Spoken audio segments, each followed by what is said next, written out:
नमस्कार, मैं हूं आंचल सिंह। योगी आदित्यनाथ की तारीफ पूरा देश कर रहा है, पूरी दुनिया कर रही है। जिस तरीके से वो कोविड-19 से लड़ रहे हैं और प्रवासी मजदूरों को लेकर जिस तरीके से वो रणनीति बना रहे हैं, उनकी देखभाल की जा रही है और पूरी तरीके से जो प्रशासन व्यवस्था को संभाल रहे हैं, उसकी तारीफ चारों तरफ हो रही है। लेकिन वहीं पर महाराष्ट्र सरकार उद्धव ठाकरे और संजय राउत को वो हिटलर दिखाई दे रहे हैं। उनका कहना है कि सामना में वो किस तरीके से कह रहे हैं कि हिटलर से उनकी तुलना कर रहे हैं योगी आदित्यनाथ की। तो अब योगी आदित्यनाथ को उन्होंने हिटलर बताया और अब उस पर योगी आदित्यनाथ ने करारा पलटवार किया है और उनको जवाब देते हुए कहा है कि एक भूखा बच्चा ही अपनी मां को ढूंढता है। यदि महाराष्ट्र सरकार ने सौतेली मां बनकर भी सहारा दिया होता तो महाराष्ट्र को गढ़ने वाले हमारे उत्तर प्रदेश के निवासियों को प्रदेश वापस न जाना पड़ता। तो जिस तरीके से ये सामना में प्रवासी मजदूरों को लेकर सवाल उठा रहे थे कि सरकार नाकाम है और जो जनता है, प्रवासी मजदूर हैं, वो नंगे पैर जा रहे हैं, भूखे जा रहे हैं, काफ़ी लोगों की मृत्यु हो गई रास्ते में। लेकिन ये जो कुछ भी कह रहे हैं वो महाराष्ट्र की ही दशा दिखा रही है, क्योंकि ये सबको पता है कि महाराष्ट्र में कोविड-19 के सबसे ज़्यादा मामले हैं।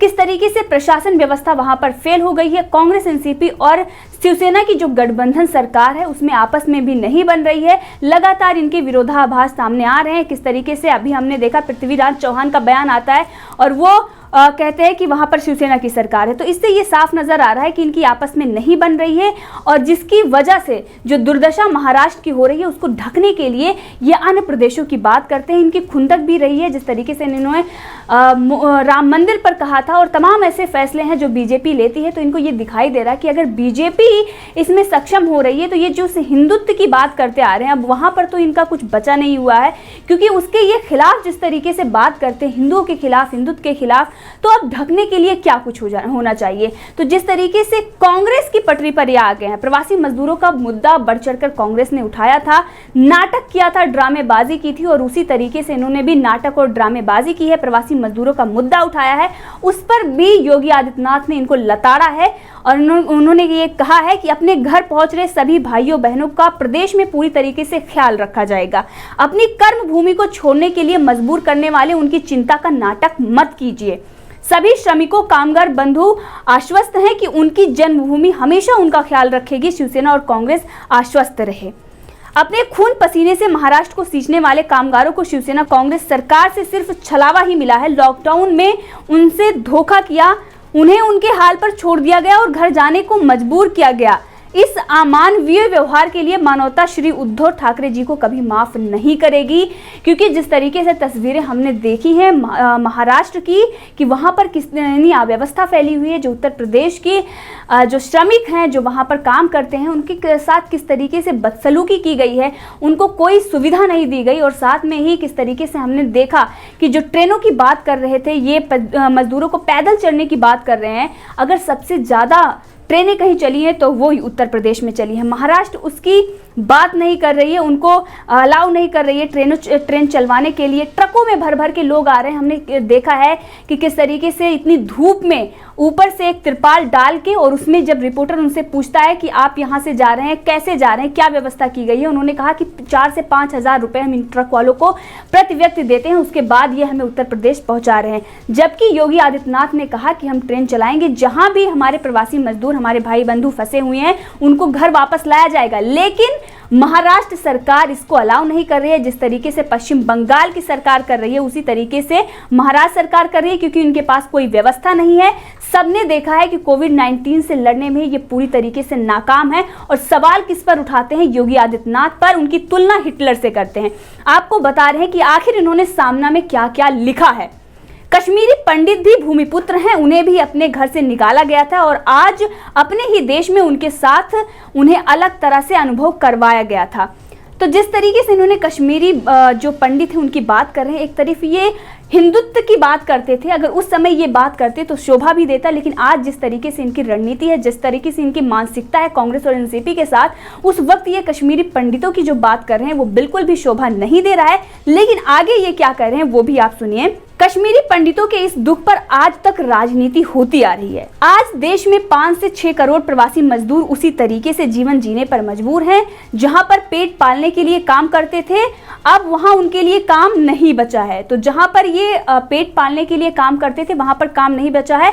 इसका मतलब महाराष्ट्र में काम नहीं बचा है। लेकिन यहाँ पर ये नहीं कह रहे हैं कि उनकी सरकार उनकी मदद नहीं कर रही है, उनका ख्याल नहीं रख रही है। जिस महाराष्ट्र को रचने के लिए, गढ़ने के लिए वो प्रवासी मजदूरों ने अपना खून पसीना बहाया, महाराष्ट्र सरकार उनको पाल नहीं पा रही है, उनकी मदद नहीं कर पा रही है, उसकी बात नहीं कर रहे हैं। और उसका जो पूरा ठीकरा है वो उत्तर प्रदेश सरकार यानी जो बीजेपी की सरकार है उस पर ये फोड़ रहे हैं। इसी कारणवश इन्होंने आगे कहा कि उनके लिए काम नहीं बचा है। इसी कारणवश उन्होंने अपने घर की ओर पलायन शुरू किया है। ये सभी लोग पैदल चलकर निकले क्योंकि इन्होंने ट्रेनों को इजाजत नहीं थी। इसी वजह से वो पैदल जा रहे हैं, ट्रकों में भर भर के आ रहे हैं, बहुत सारी दिक्कतों का सामना कर रहे हैं। ये जो कारण है ये महाराष्ट्र सरकार की नाकामी है और उसी को ये छुपा रहे हैं, जिसकी वजह से इन्होंने सामना में ये दोष योगी आदित्यनाथ पर मढ़ा है।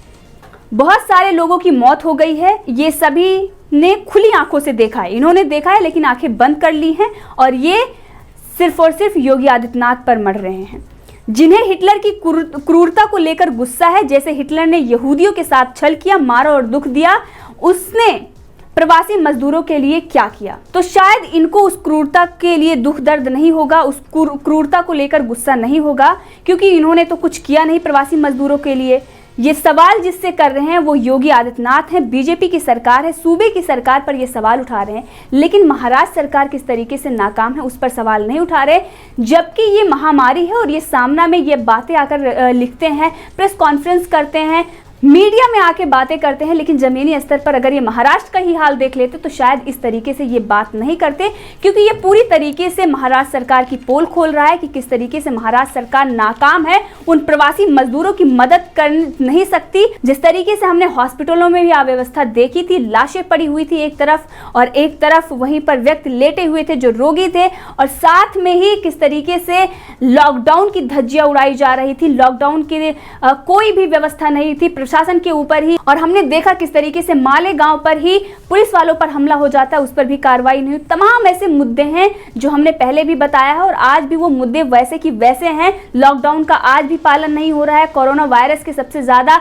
संक्रमण महाराष्ट्र में है, सरकार पूरी तरीके से नाकाम है, लेकिन उसे सामना पत्र निकालकर दूसरों की गलतियां दिखाने की ज्यादा पड़ी हुई है, क्योंकि अपनी गलती छुपाने के लिए हम दूसरों के जो दोष है उसके माथे मर सकते हैं। अगर हम दूसरों की ज्यादा बुराई करेंगे तो इससे ये दिखाई देगा कि हम अच्छे हैं। इसी वजह से वो सामना में इस तरीके से बातें लिख रहे हैं। ये सबको पता है कि उद्धव ठाकरे और संजय राउत जिस तरीके से राजनीति कर रहे हैं वो किसके इशारे पर कर रहे हैं, किसको खुश करने के लिए कर रहे हैं, किस तरीके से वो तुष्टीकरण की राजनीति कर रहे हैं। और जिस योगी आदित्यनाथ पे ये सवाल उठा रहे हैं, जो उत्तर प्रदेश के मुख्यमंत्री हैं, जिस सरकार पर ये सवाल उठा रहे हैं, उसकी हम बात बता रहे हैं कि सबसे पहले अगर प्रवासी मजदूरों को किसी ने चिंता की थी तो वो योगी सरकार ने की थी। मजदूरों, रेहड़ी पट्टी वालों के लिए जिस तरीके से उन्होंने पैसे की व्यवस्था, नगद राशि की व्यवस्था की थी और राशन पहुंचाया था, वो सारी बातें हमने देखी कि किस तरीके से उत्तर प्रदेश सरकार काम कर रही है। उसके बावजूद भी ये लगातार उस पर सवाल उठा रहे हैं। वहीं पर आपको बता दें कि मायावती ने भी, जो विपक्ष में है, उसके बावजूद भी वो काम जिस तरीके से योगी आदित्यनाथ कर रहे हैं उसकी सराहना कर रही हैं।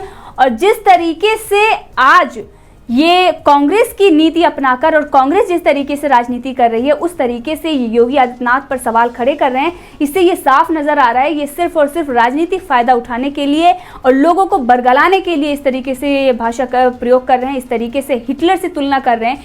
क्योंकि जो विपक्ष में मायावती हैं, जो अभी कुछ दिन पहले ही जो इनका गठबंधन बना हुआ था कांग्रेस और जो अखिलेश सिंह यादव और तमाम ऐसे जो विपक्ष के नेता थे एक हुए थे उसमें थी, लेकिन आज जिस तरीके से काम हो रहा है इस महामारी में वो कहीं ना कहीं इस चीज़ों को देख रही हैं। इसी वजह से वो सरकार की तारीफ भी कर रही हैं और जो काम किया जा रहा है उसका लगातार। साथ में उन्होंने कांग्रेस पे भी सवाल उठाए हैं, जिस कांग्रेस की मानसिकता अभी शिवसेना लेकर बैठी हुई है, जिसके कदमों पर चल रही है शिवसेना, उसकी बात उन्होंने कही है कि कांग्रेस अपनी कमजोरियों को छुपाने के लिए बीएसपी के बारे में ये तक कहने लगी है कि बीएसपी बीजेपी के साथ मिलकर चुनाव लड़ने वाली है।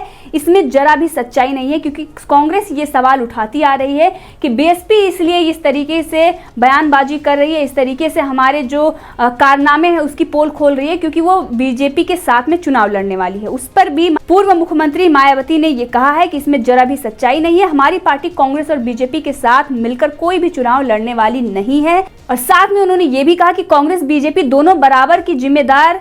कांग्रेस के आरोप का मैं खंडन करती हूं। जो कांग्रेस ने कहा था कि कांग्रेस और बीजेपी दोनों की जिम्मेदार हैं, उस पर मायावती ने कहा कि कांग्रेस के आरोप का मैं खंडन करती हूं। जब प्रवासी मजदूरों की आड़ में बीजेपी और कांग्रेस ने एक दूसरे पर आरोप प्रत्यारोप लगाकर घिनौनी राजनीति शुरू की थी, तब मुझे बोलना पड़ा कि आज पूरे देश में प्रवासी श्रमिकों की जो दुर्दशा है उसकी जितनी जिम्मेदार बीजेपी है, उससे कहीं ज्यादा कांग्रेस जिम्मेदार है।